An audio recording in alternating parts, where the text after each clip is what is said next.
Andrew John who is joining us. We have the owner of the Prototype, Sully right here with us. We want what happened to her to stop, and it has to stop now. And we were united in support of Poppy, and we wanted to give her a chance to say a few words. Poppy? It's not only hurt my eye, but it hurt me from inside. And anytime I walk past by, I feel like bad, and I cannot forget what it happened to me. And that I don't want something like this happen to everyone here. So you want to what happened? What exactly happened? I walked past by from the streets, and there's just one guy walk, and then he just punched me on my face. So I'm lucky because that is a daytime, and someone allowed try to help me, and at that time, so everyone allowed to catch him, and that happened. How's been the reaction? On Wednesday, last Wednesday. How's it been?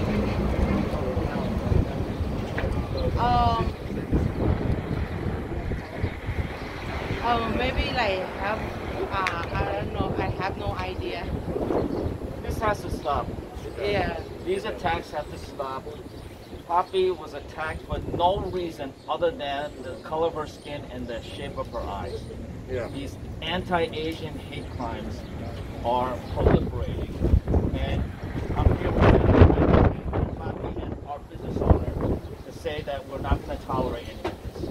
Poppy suffered an injury to her eye and an even worse insult to her inner self.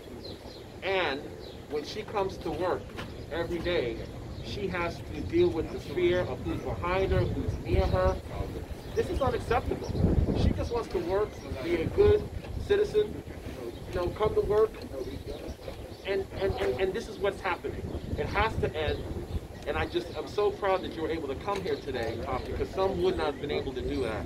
But we're happy to be able to come here to stand up for your community and yourself, and to say enough is enough. Asian hate must end, and we're going to do it as a community. All of us together are going to do it.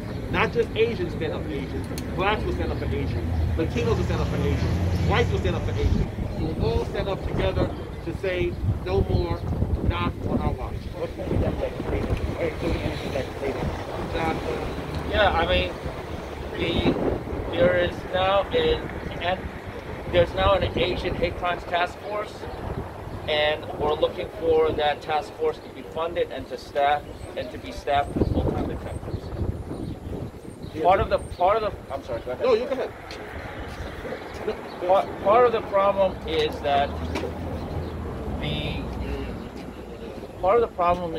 the DAs are holding things to such a high standard where there has to be somebody has to utter the word chink or gook or something ridiculous like that, and that's got to end.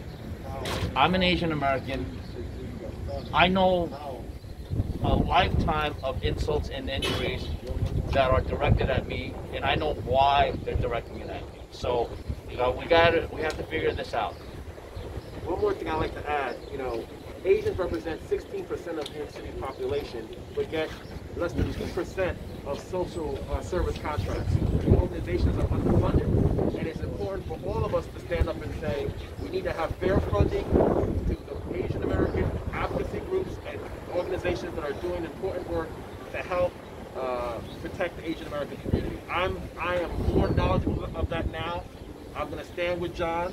He's our leader on this. I'm going to stand with John to make sure that when we come through this next budget and the budget thereafter, we provide more funding to Asian American organizations that do important work in our community. Is there a need to revise the definition of hate crime? Excuse me? Is there a need to revise the definition of hate crime? Because right now, if the attacker didn't say anything, then it's not a hate crime. Don, you want to take that? Yeah. You want to say something? Yeah, actually, with the hate crimes, if you don't, like John said earlier, if you do not utter derogatory, words, they can't prove a hate crime. Even though if a person has a pattern of attacking Asians, but he doesn't say anything during a particular incident where he gets arrested, there is no hate crime charge. But we need the NYPD to start investigating all attacks against Asians as possible hate crimes. Growing up in New York City, I got my fair share of being called chink and gook. And back then, the racism was much more overt. Today, I guess somewhat thankfully, it is not as overt, but it's still hurtful just the same. Anti-Asian bias has existed in this country for well over 150 years. It is nothing new, but sometimes that hate speech from high elected political offices, that encourages people to come out front with it. So it empowers the racists to act out their fantasies. So we need that to stop. And we need everybody who's watching this stuff to know.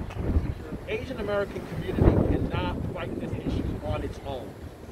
Everyone must join in this effort to stand up, build awareness, say enough is enough, not on our watch.